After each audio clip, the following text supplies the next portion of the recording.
El contexto, el caldo de cultivo que ocasionó la crisis. Bueno, contemporánea está la teología de la Reforma.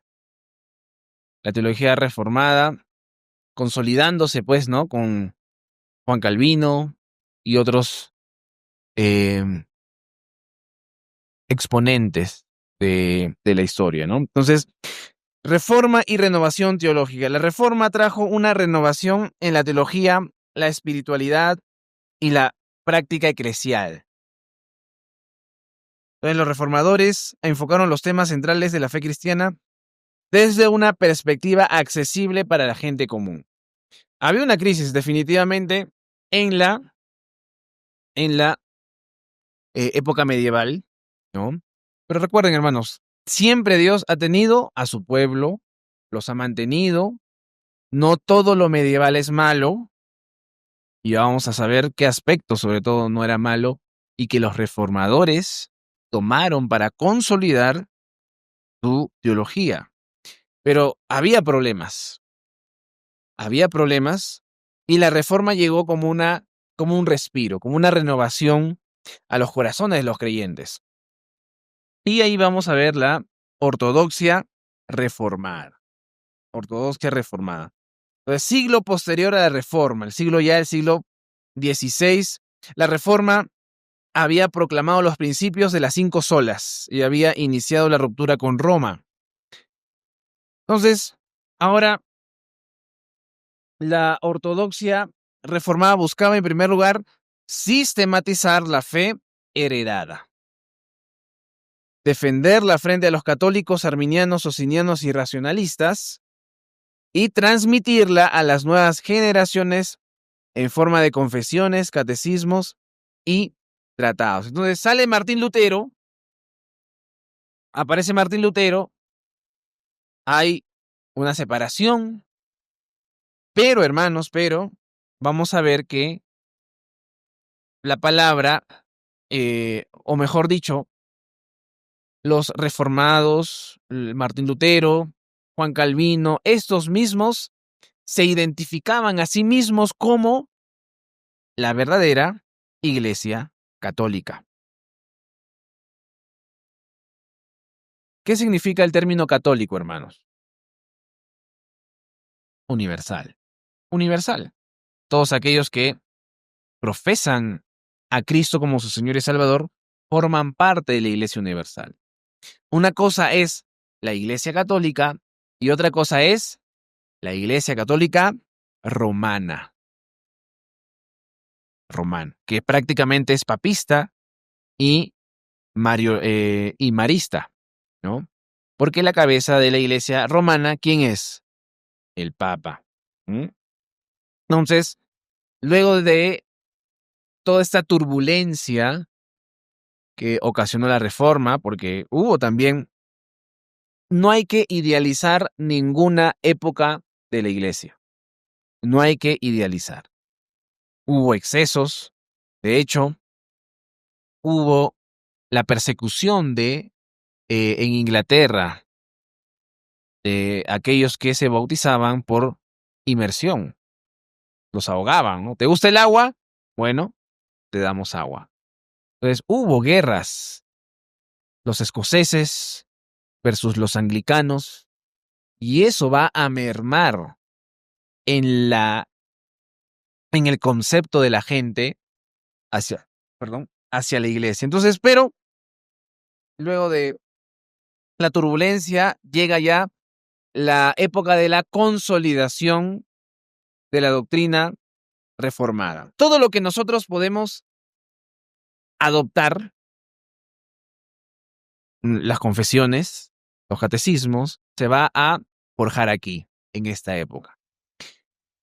Salen los católicos romanos. Ustedes van a leer a Francis Turretin. ¿Sabes quién es Francis Turretin? Uno de los mayores teólogos de esta época. Ustedes van a leer, ¿no? O incluso la carta a Sadoleto de Juan Calvino. Es una carta es una carta en contra de un oficial católico romano. Entonces siempre van a apuntar al catolicismo romano. Incluso, hermanos, a ver, ¿quién se acuerda de la declaración o la declaración más polémica de la confesión, de la Segunda Confesión de Londres? De la cual dicen, oye, ¿qué? La de, la de que el Papa es el anticristo, ¿no? Muchos levantan la ceja con eso, ¿no?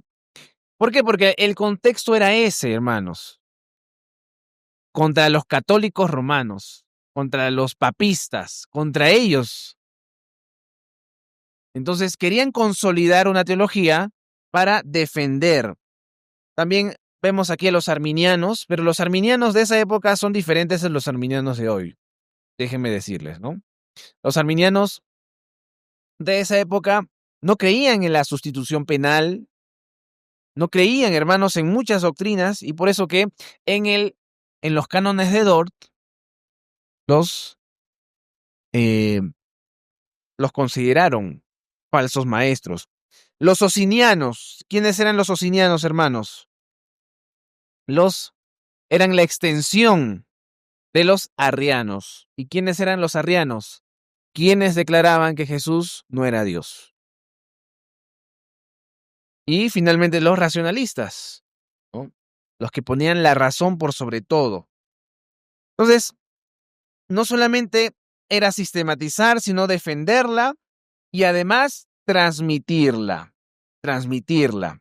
La buena teología, y esto también es una enseñanza para nosotros, que lo dije al principio, en la frase de Carson, ¿no?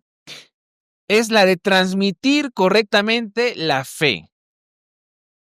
Ustedes como iglesia tienen también esta labor, la de transmitir correctamente las enseñanzas ortodoxas, las enseñanzas que se ha abrazado en la fe cristiana. Vamos a ver también características principales de la ortodoxia reformada. La ortodoxia reformada. En primer lugar, la confesionalidad. La confesionalidad. Se producen las grandes confesiones. Ya hay un cuerpo de doctrina más claro. La confesión belga, la concordia, las tres formas de unidad, el catecismo de Heidelberg, que es mi catecismo favorito. Y todos estos documentos se hicieron para transmitir y declarar de manera evidente las doctrinas que ellos creían. Y recuerden, las razones por las cuales los bautistas reformados tomaron de referencia a la Confesión de Westminster. ¿Por qué? Porque los bautistas reformados querían decir, nosotros, al igual que ellos, confesamos la misma fe en el Señor Jesucristo. No era una novedad, ¿no? Y así como los de Westminster tomaron como referencia la Declaración de Saboya, que fue el principal editor John Owen, quien fue un congregacionalista, ¿no? Entonces, hermanos, aquí se va a surtir las diferentes confesiones. También hay un énfasis, por supuesto, en la claridad doctrinal y la unidad eclesial. También hay una sistematización en la teología y un desarrollo, pero sobre todo de la teología escolástica reformada. La teología escolástica reformada. Énfasis también en la piedad y la práctica. Esto lo podemos ver en el puritanismo inglés y escocés. Y ustedes leen, hermanos, a los puritanos, son extremadamente prácticos y tienen un espíritu devocional espectacular. A mí me encanta, por ejemplo, John Flavel. Lean el misterio de la providencia, el guardando el corazón, en español se tradujo este libro Consuelo para los desconsolados. Y si ustedes se dan cuenta, John Flavel tenía un intelecto espectacular, pero era capaz de hablarle a una madre que había perdido a su hijo en forma muy tierna. Igual John Owen, Jeremiah Burroughs. Entonces, todos los puritanos, hermanos, todos los puritanos, vemos que hay un énfasis entre la piedad y la práctica, entre ir hasta las últimas consecuencias para adorar con libertad. Ahí también se da la ruptura, ¿no? Y ahora vamos a ver el escolasticismo reformado. ¿Por qué vemos el escolasticismo reformado? Porque es el trasfondo de cómo también hay una ruptura posterior. Es el rechazo hacia este método de hacer teología era cada vez más marcado. Pero, hermanos, el escolasticismo en general no es un contenido doctrinal. En primer lugar, no hay una doctrina escolástica, sino que es en realidad un método de enseñanza y argumentación. Hay un libro llamado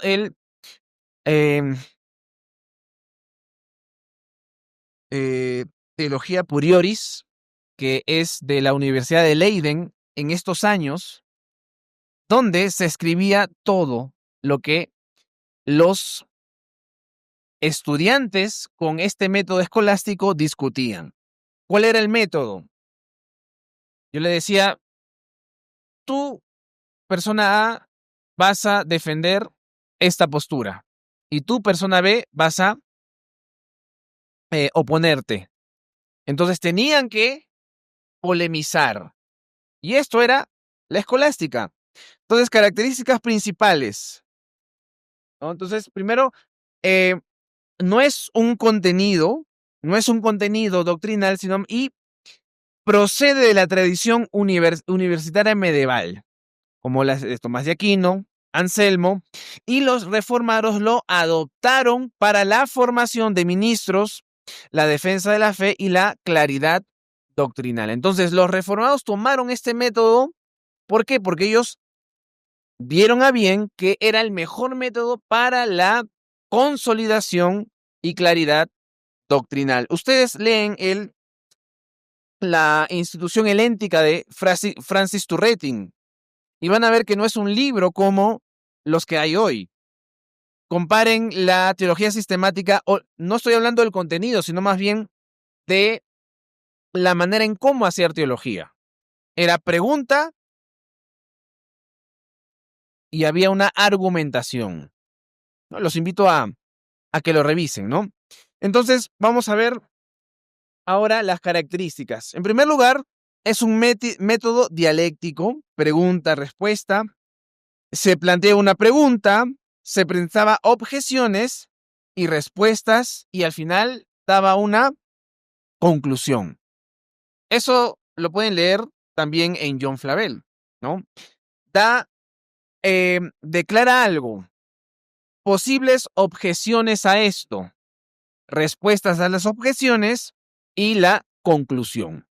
Eso también lo pueden ver en el comentario de Zacarías Ursino, que es el editor principal del Catecismo de Heidelberg.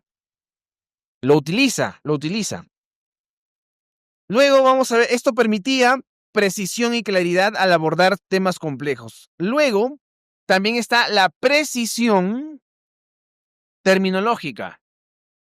La precisión terminológica que en la teología contemporánea va a ser rechazada. Porque los términos que siempre se habían usado los van a tomar como no tan relevantes. Y les recomiendo un diccionario, el diccionario de términos griegos y latinos de Richard Müller. Está en inglés, pero hagan un esfuerzo por realizarlo, por leerlo, por tener una buena,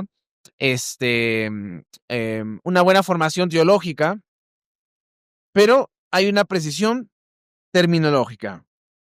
Por ejemplo, la diferencia entre voluntad decretativa, y preceptiva de Dios, ¿no? Ahí se aclara de manera mucho más evidente estos términos. Uso de la razón, pero subordinada a la fe. Entonces, lo de la Confesión de Westminster, la de las deducciones lógicas para la buena y necesaria consecuencia de las Escrituras, viene de ahí, porque la razón es santificada por la fe. No es que la razón sea la autoridad última, sino que sirve como herramienta para organizar y defender la verdad revelada. Carácter sistemático, ahí salen las primeras teologías sistemáticas. De manera ya formal, hay antecedentes, ¿no?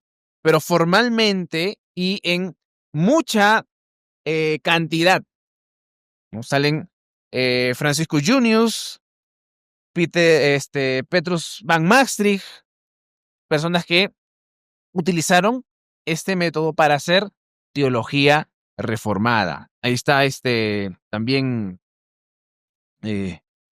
bueno, el servicio razonable a Dios. No recuerdo el autor. No sé si alguien lo sabe. Ya. Abrakel. Wilmejus Abrakel.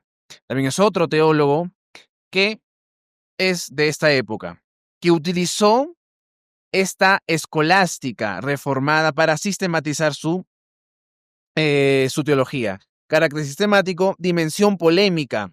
Es decir, no solo exponían la verdad, sino que refutaban errores. También tenía un carácter pedagógico, pensada para la formación en universidades y en seminarios reformados. Y unión de doctrina y piedad. En autores como Owen, Ames, William Ames, también es parte de este conjunto de teólogos. La frase más conocida de su médula teológica. ¿Qué es la teología?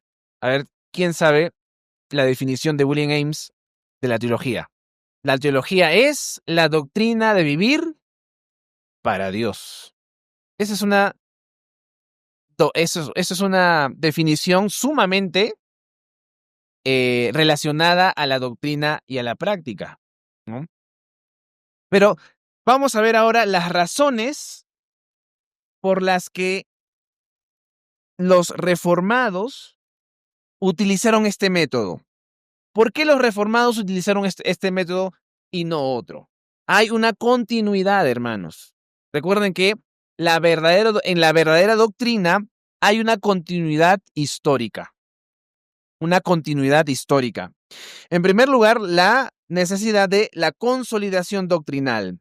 Tras la reforma había que sistematizar la fe reformada y para que las iglesias tuviesen una base sólida. Y el método escolástico ofrecía una estructura académica y clara, muy clara. También defensa frente a los opositores. Por ejemplo, les daba herramientas para ir en contra de los romanos, los arminianos, los socinianos, como ya hemos visto. Continuidad académica. Continuidad académica. Los reformados o los reformadores no tenían la intención de irrumpir de manera arbitraria en todo lo que ya se había desarrollado, sino que vieron a la luz de las Escrituras y a la luz de lo bueno y necesario lo que podían tomar de toda la historia de la iglesia.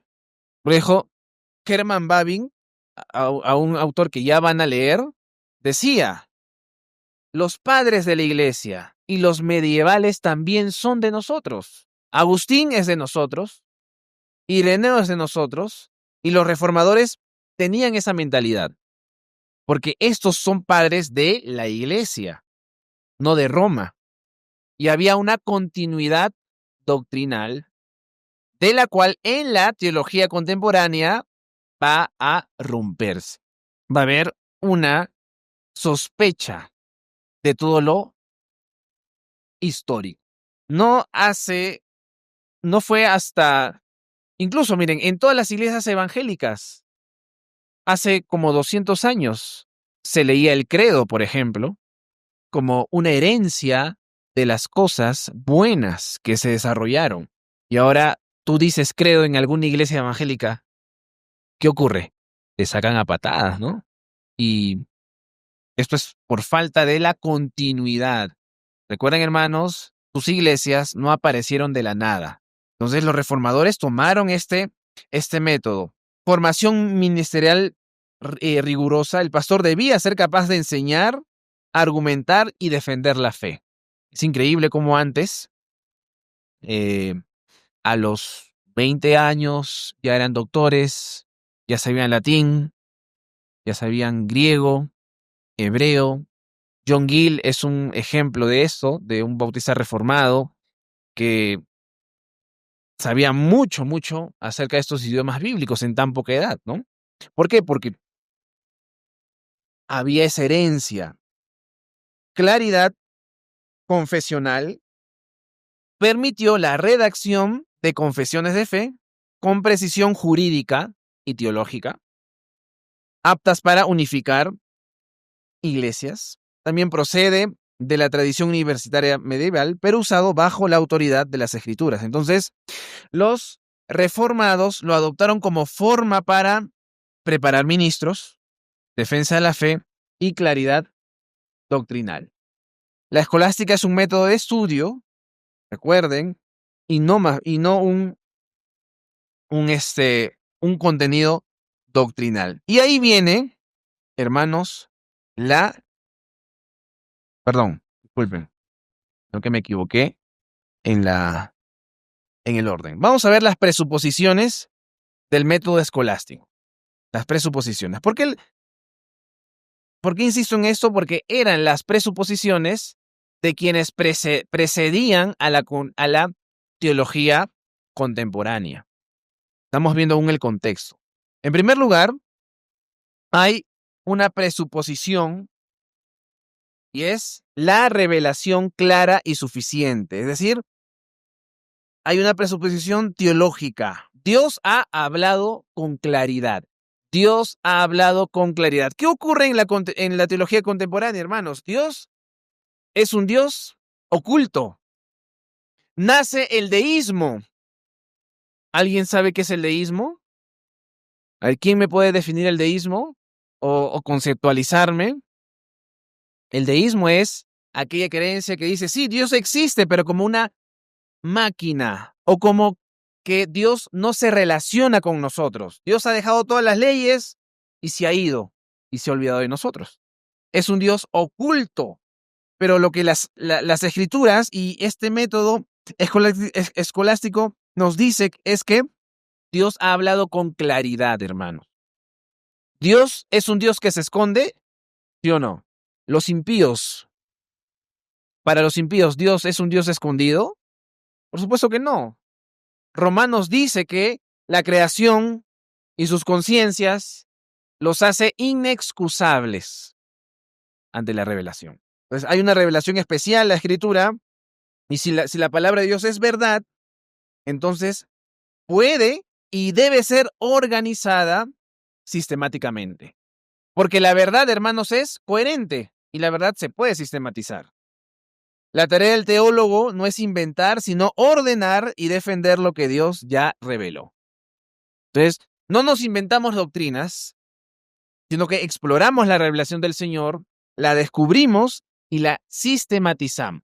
Entonces, cogemos la Biblia y la tarea del teólogo es organizar, es hacer teología. En segundo lugar, entonces la teología puede sistematizar la verdad. En segundo lugar, hay una presuposición epistemológica, es decir, la razón como instrumento, pero no como juez.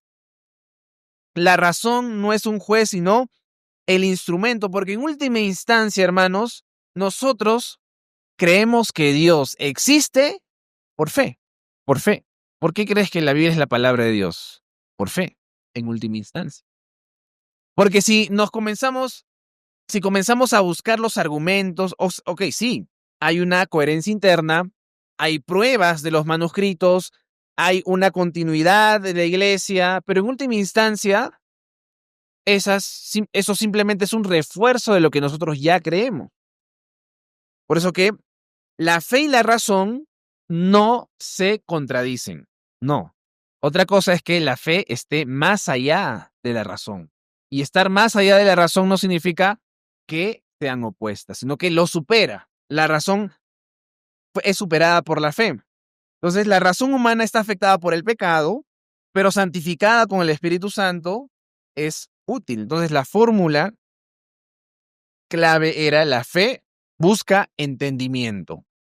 La fe busca entendimiento. La razón no corrige la escritura, sino que sirve para clarificarla, organizarla y defenderla. También hay una presuposición metodológica. La verdad es coherente y no se contradice. La verdad es coherente y no se contradice. Dios es un Dios de orden y su revelación es armónica, hermanos. ¿Ok? Por eso los teólogos asumieron que la teología debe ser lógica, coherente y unificada. Por eso se esforzaron en sistematizar, en pensar, en hacer la enciclopedia teológica, ¿no? Teología sistemática, teología exegética, práctica. Por eso que tenemos como herencia esto, porque hubo personas que dijeron: la verdad nunca se contradice. Y como en virtud de que la palabra de Dios es verdad, hay una coherencia interna. Una coherencia interna. 4, presuposición eclesial. La teología es para la edificación de la iglesia. El método escolástico no se veía como una especulación abstracta, sino como una herramienta para formar pastores capaces de responder a sus opositores, defender a las iglesias de las herejías, servir a la predicación y la piedad cristiana. La teología mal aplicada no es verdadera teología, porque la teología, en última instancia, va a terminar en piedad. Y número 5, presuposición apologética. La fe debe ser defendida en el foro público. La Reforma había puesto a los protestantes en debates constantes con Roma y con otros más, y el método escolástico en su estructura era el mejor medio de apologética. Y finalmente, presuposición histórica y providencial. Aunque el método venía de la Edad Media, los reformados creían que se podía usar. Bajo la sola escritura, bajo una claridad mucho más grande de este principio de sola escritura, fue muy útil el método. Se conservó, mientras que lo no bíblico simplemente fue descartado. Entonces demuestra que la gracia común de Dios permite utilizar herramientas en servicio a Dios. Ahora sí vamos a los puntos de inflexión. Frente a todo ello, hermanos, frente a todo ello, a esta nube o a esta formación teológica, a esta consolidación de las confesiones de fe, de los grupos que hasta ahora vemos, ¿no? Presbiterianos, bautistas reformados, congregacionalistas, los reformados en Holanda, la teología luterana, ya estaba consolidándose. Son las iglesias, digamos, o las denominaciones históricas o tradicionales, ¿no? Pero aquí hay un punto de inflexión. Aquí hay un punto en el que van a cambiar las cosas. El caldo de cultivo va a darse a conocer. La ilustración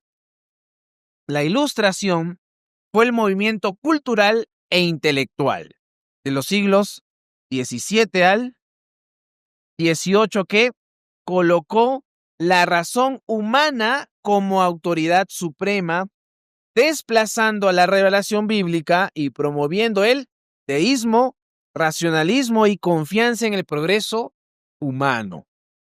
Racionalismo, empirismo y secularismo. Este fue el caldo de cultivo, hermanos, de toda la teología contemporánea. Y de ahí van a ser toda la era moderna. Nace el luteranismo. Vamos a ver, en primer lugar, primeros factores que prepararon el camino hacia la ilustración. ¿Por qué la ilustración nace? En primer lugar, a pesar de sus grandes logros, hubo debilidades y circunstancias históricas que abrieron puerta al cambio. Hubo circunstancias históricas, culturales. En primer lugar, guerras de religiones. Guerras de religiones. Conflictos entre católicos romanos y protestantes. Por ejemplo, hubo la Guerra de los 30 años, que también fue política, pero fue religiosa también. Entonces, la devastación llevó a muchos a pensar que la religión en realidad divide y genera violencia, y por lo tanto había propuestas de una fe más, o bueno, una fe más racional o una fe menos fe, y que la razón en realidad sea la reina, o una fe menos dogmática. Menos dogmática. Y ahí se ve, hermanos, las debilidades, como le decía al principio. No debemos idealizar a nadie en la historia cristiana, porque dentro de los grupos protestantes hubo también muchos excesos, y estos excesos ocasionaron que haya un rechazo a la dogmática, a la sistematización de creencias. También hubo fragmentación protestante, multiplicación de debates, discusiones sobre sacramento, el gobierno de la iglesia, los anglicanos. De los anglicanos, muchos de ellos nacieron los no conformistas, que luego viajaron a Estados Unidos, ¿cierto? Para fundar una nueva nación. ¿Por qué se fueron? ¿Porque simplemente querían irse? No. Se fueron porque los estaban persiguiendo. John Bunyan estuvo en la cárcel, en una época en donde el cristianismo estaba a flote. Y así muchos. Había una fragmentación, ¿no? Entonces, para algunos intelectuales esto generó escepticismo. ¿Cómo puede haber una sola verdad si hay tantas divisiones? En segundo lugar, el racionalismo cartesiano. René de Descartes. Pienso, luego existo. En esa frase, ¿qué estamos poniendo como presuposición? Pienso, luego existo. Es decir, mi razón va a determinar o es el punto de partida de todo mi pensamiento. Yo, es decir, mi propia razón, no la revelación divina es mi punto de partida, sino yo soy. Y todo va a terminar en un individualismo. Yo soy la autoridad de mi propio pensamiento.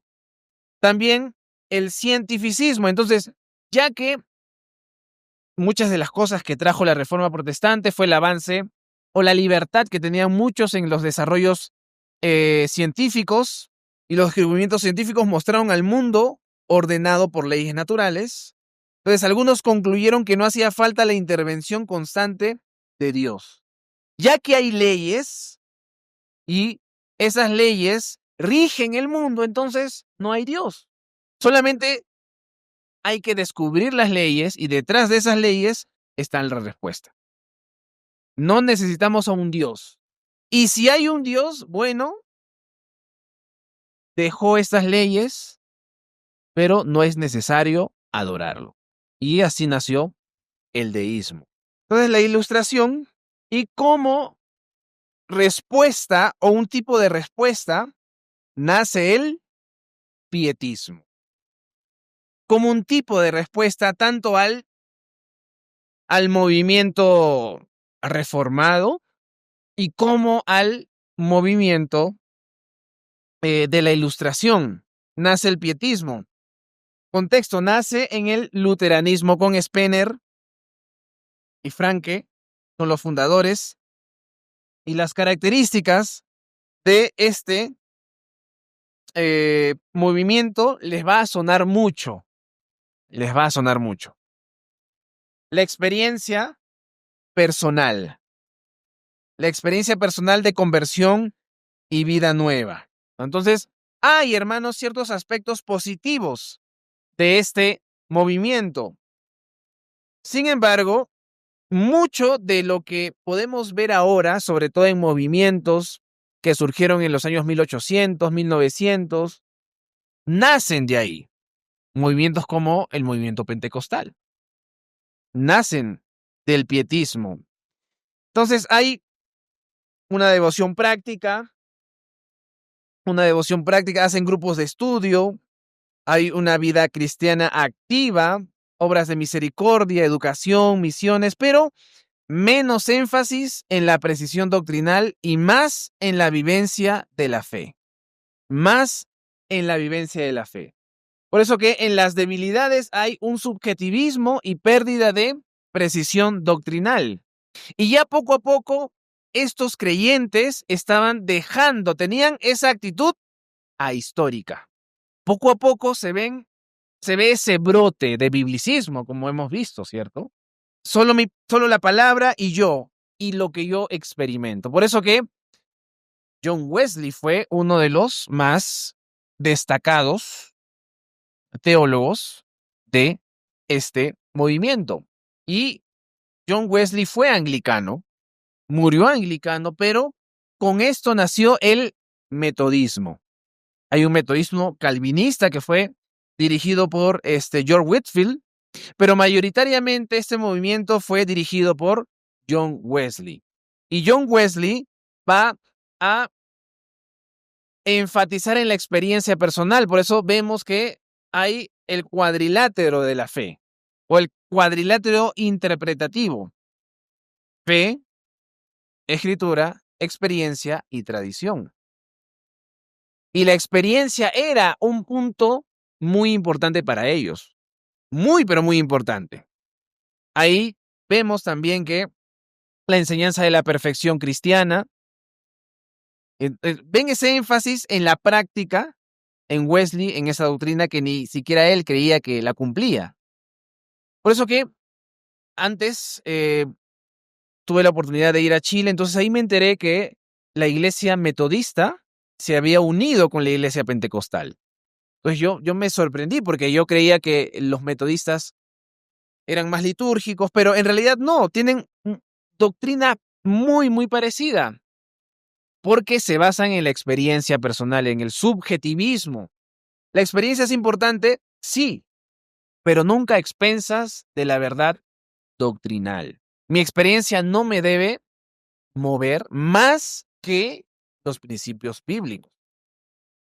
Entonces, esta respuesta al racionalismo y esta respuesta a la dura, a las duras crisis en los grupos protestantes fue llevado a cabo. Entonces, había un riesgo de medir la fe solo por la experiencia interna, tendencia a minimizar la importancia de la teología confesional y posible separación entre la vida devocional y la doctrina sólida. Han visto, y entre nosotros se puede ver, ¿cierto? No, ese libro es devocional. ¿Qué queremos decir? Que ese libro probablemente no tenga tanta precisión teológica, pero sí nos sirve para alimentarnos el alma.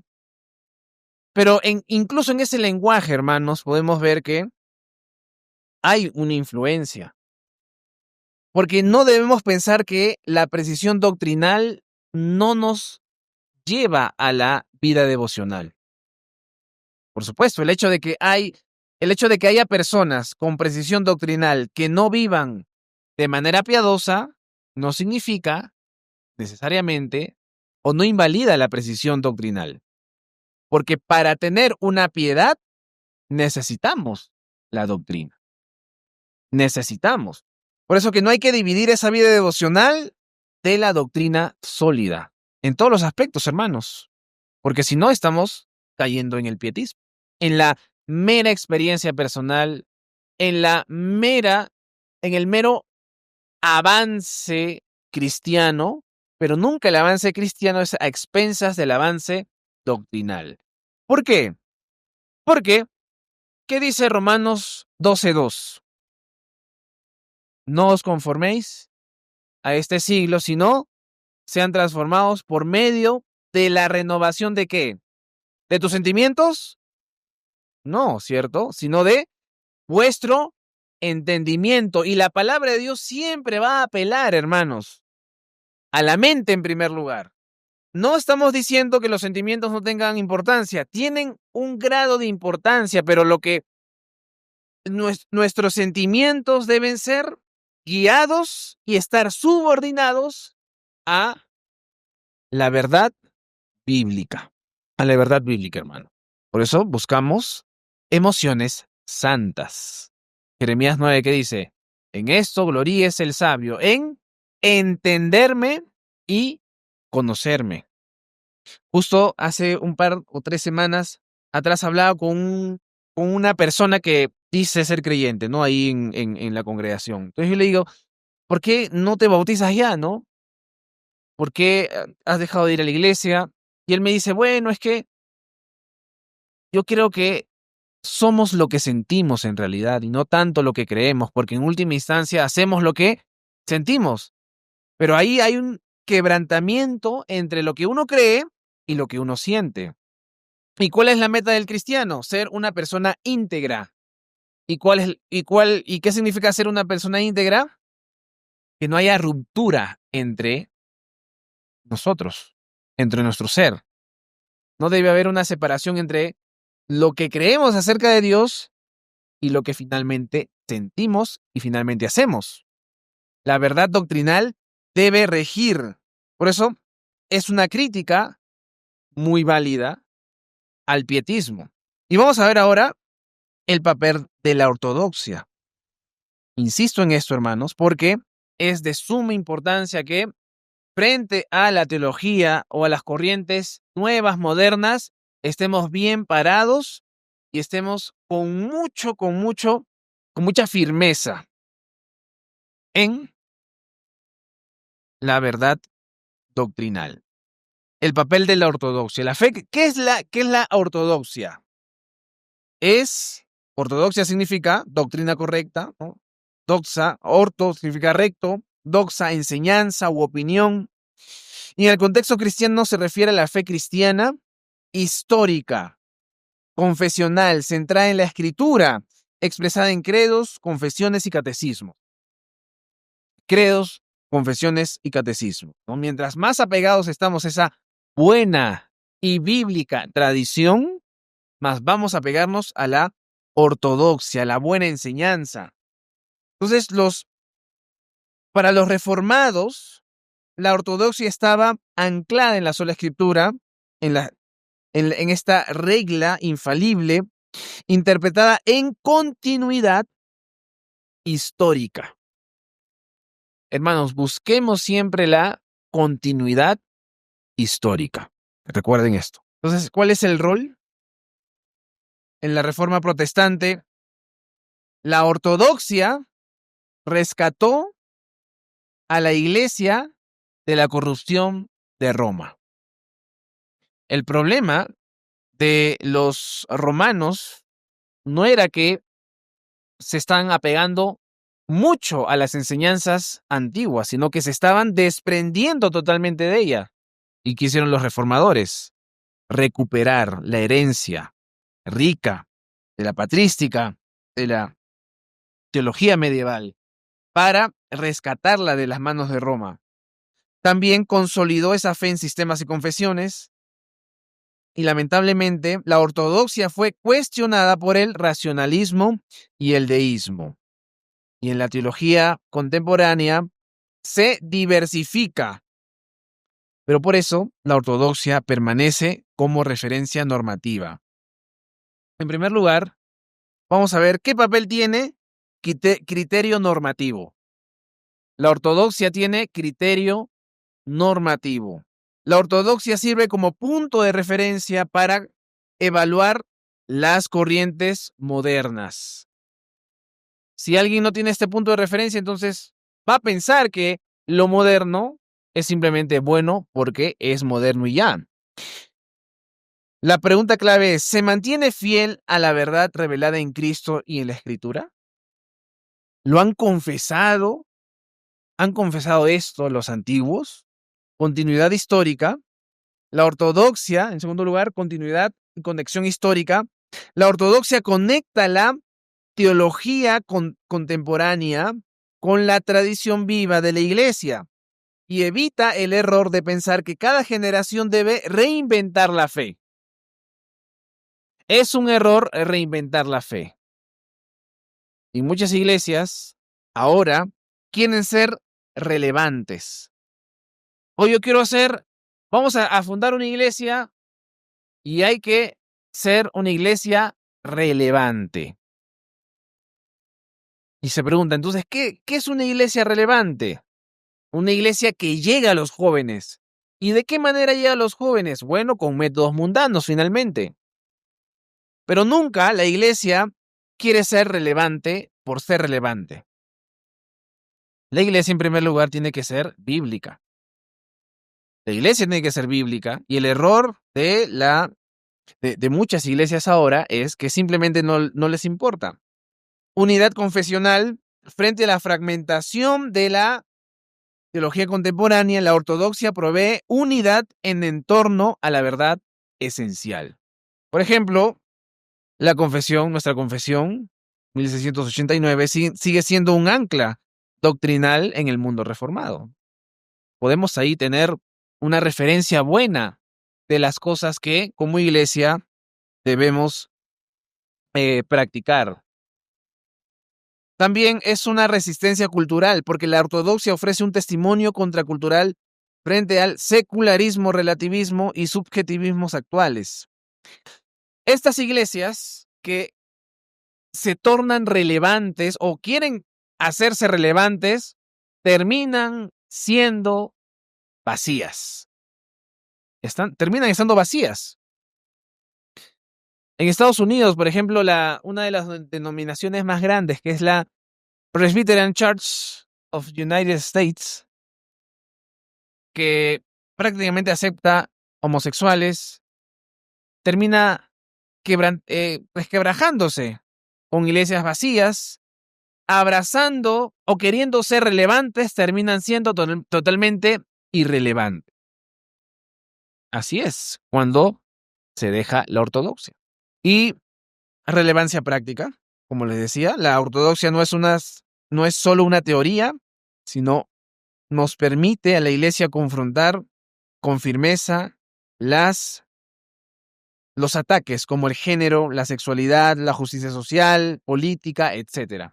Todas las respuestas, hermanos, obviamente hay que tener respuestas frescas en algún sentido, pero como base en esta rica herencia que nosotros tenemos aquí en las Sagradas Escrituras. Y vamos ahora a la teología liberal. Y ahora sí vamos a la teología liberal. La teología liberal es, hermanos, el resultado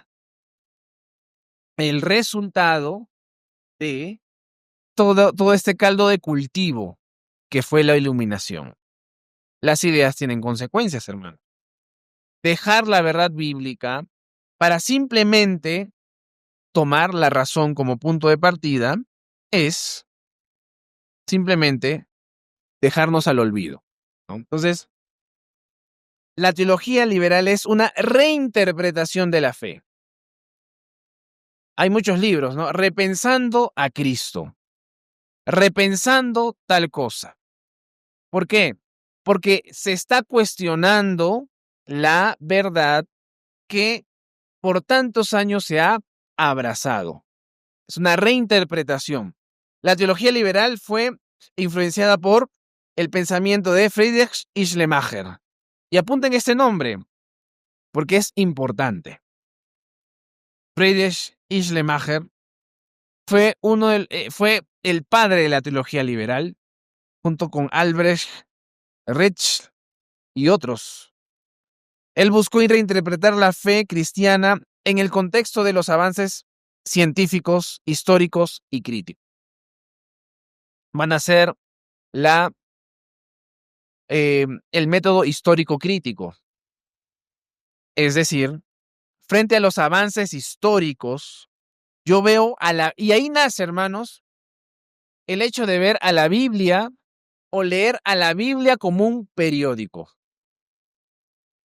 Ver a la Biblia como un libro más. En un sentido, la Biblia, solo en un sentido, la Biblia es un libro más. ¿En qué sentido es un libro más? En que un verbo en la Biblia sigue siendo un verbo, ¿cierto? El sustantivo de una oración sigue siendo un sustantivo. Pero, como les dije, la palabra de Dios es palabra de hombre y también palabra de Dios. Palabra de hombre y palabra de Dios. Por eso que aquellos que dicen que solamente hay que buscar la intención del autor original es un lastre de la teología liberal, hermano. Y me voy adelantando un poco. El fundamentalismo tuvo como respuesta muchos recursos, ¿no? Sin embargo, el dispensacionalismo, esta escuela hermenéutica o escuela de interpretación, tiene lastres de la teología liberal. Por eso que en mis reflexiones ahí, analizando este tema, y bueno, estoy estudiando cada vez más el tema del dispensacionalismo porque es una teología realmente muy, muy latente. Pero al final, una de mis reflexiones es que el dispensacionalismo es el triunfo de la teología liberal en las iglesias conservadoras. ¿Por qué? Porque viene de un principio de ver la escritura de manera llana, sin considerar muchas veces el sentido pleno de las escrituras. Hay prédicas, hermanos, donde ni de casualidad ven a Cristo en las escrituras. Tú puedes escuchar en algunos pastores que tienen muy buena intención. Por ejemplo, no pueden ver en el relato de Esther a Cristo, porque histórica y contextualmente no habla de eso. Puede hablar de la providencia, puede hablar de muchas otras cosas, pero sin ver a Cristo en las escrituras, eso realmente es un triunfo de la teología liberal. Ahora, no estoy diciendo que los dispensacionalistas sean liberales, por supuesto que no. Son muy conservadores, pero tienen esta influencia inconsciente de la teología liberal, del método histórico crítico. Entonces, en la teología liberal hay una reinterpretación de la fe, hay una crítica bíblica, el desarrollo de la crítica bíblica y el estudio histórico crítico de la Biblia desafiaron las interpretaciones tradicionales y promovieron una comprensión más dinámica y evolutiva de las escrituras. Hay un antes y un después entre la interpretación bíblica. Por ejemplo, el Cantar de los Cantares. Ustedes leen los comentarios de la era premoderna de Cantar de los Cantares y todos en conjunto pueden ver con claridad la relación de Cristo y la Iglesia, o de Israel con el Señor. Pero ahora, luego de esta era de la crítica bíblica, viendo que solamente es un libro humano, ustedes nada más comparen esos comentarios premodernos con los comentarios modernos, donde simplemente dicen que es una relación entre un esposo y una esposa. Te pueden dar principios de sexualidad, de cómo manejar un matrimonio, del amor matrimonial, pero ni de casualidad pueden verlo. Y eso obscurece. Eso no es ver la Biblia de manera clara. Ven cómo las cosas de las cuales estamos inconscientes más nos dominan. Entonces, reflexionemos un poco la manera en cómo tú estás viendo la escritura. ¿Cómo estás interpretándola? Aprende griego, hermanos. Aprendan hebreo. Y de paso, si pueden, latín también, ¿no? Pero eso solamente es un instrumento para llevarnos a algo mucho más. La plenitud de Cristo. ¿Cristo qué es? Cristo es la palabra encarnada. Y Cristo se encuentra en la palabra escrita. El fin, esto es una, un apunte devocional, si quieren llamarlo así, en sus lecturas bíblicas devocionales. Pregúntense, ¿cómo veo a Cristo aquí en este texto?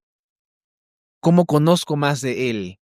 Porque ¿acaso Jesucristo mismo nos dijo que en el camino en el camino a Emaús, ¿se acuerdan? ¿Qué les dijo a los que estaban ahí? Oh insensatos y tardos de corazón para no ver lo que está escrito o para no recordar las palabras. Y dice que les explicó de Moisés y los profetas lo que de él se decía. Y la teología liberal nos ha obscurecido a Cristo. Nos ha obscurecido a Cristo.